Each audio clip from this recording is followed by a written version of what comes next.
Hey there, fellow thinkers. Welcome back to another deep dive into the world of ideas and philosophies. Today I'm diving into a provocative idea, why kindness can sometimes be a curse. It's a concept that might seem counterintuitive at first, but bear with me. And who better to guide us than the master of realpolitik himself, Niccolo Machiavelli? His insights, though centuries old, still resonate today. Machiavelli, in his seminal work, The Prince, argued that a ruler's primary goal should be to maintain power and stability. This was a radical departure from the idealistic views of his time. He famously suggested that being feared is more reliable than being loved. This idea has sparked countless debates and discussions over the years, but what does this mean for us in our everyday lives? Let's break it down and see how these ancient lessons can apply to modern situations.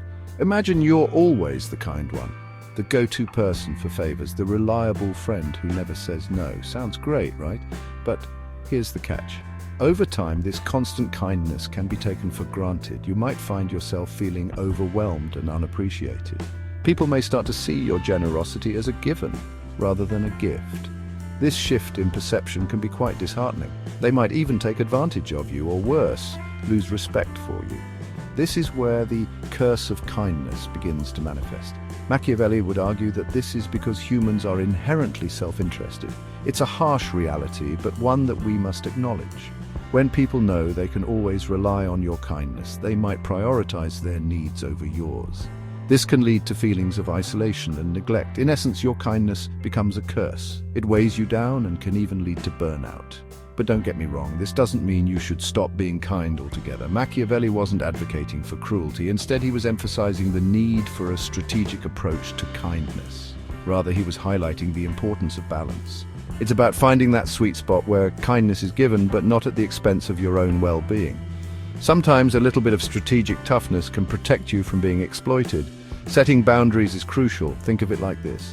When you set boundaries and occasionally say no, you're not being unkind, you're fostering mutual respect. This respect is essential for healthy relationships. You're ensuring that your kindness retains its value. It becomes something that people truly appreciate and respect. After all, what's more appreciated, a rare gem or a common stone? The rarity of your kindness makes it more precious.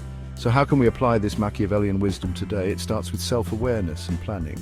Start by valuing your own time and energy. Recognize that these are finite resources that need to be managed wisely. Be kind, yes, but not to the point where it harms you. Self-care is not selfish, it's necessary. Learn to recognize when your kindness is being exploited. This awareness will help you take action before it's too late. And most importantly, don't be afraid to exercise a bit of strategic toughness. Assertiveness is a skill that can be developed over time. In conclusion, kindness is a powerful tool, and it can light up the darkest of times and bring people together. But like any tool, it's most effective when used wisely. Knowing when and how to use it is key. So next time you're tempted to say yes to every request, remember Machiavelli's lesson.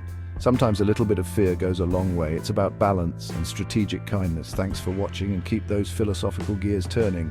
Your journey into the world of ideas is just beginning. If you like this video, give it a thumbs up and subscribe for more thought-provoking content. See you next time. Stay curious and keep exploring.